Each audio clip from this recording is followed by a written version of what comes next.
जिंदगी जब मेरे पहलू में मगन होती है, देख कर मेरे रकीबों को जलन होती है।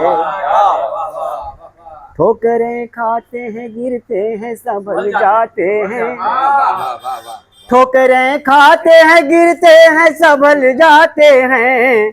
जिनको मंजिल पे पहुंचने की लगन होती है, जिनको मंजिल पे पहुंचने की लगन होती है। और ये शेर अब्दुल रहीम साहब देखिएगा। अपनी गुर्बत को ज़माने से छुपाऊं कैसे, अपनी गुर्बत को ज़माने से छुपाऊं कैसे। मुफलिसी वक्त के माथे की शिकन होती है, मुफलिसी वक्त के माथे की शिकन होती है।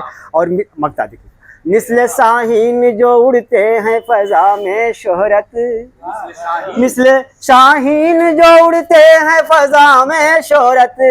कब वो थकते हैं, कहाँ उनको थकन होती है।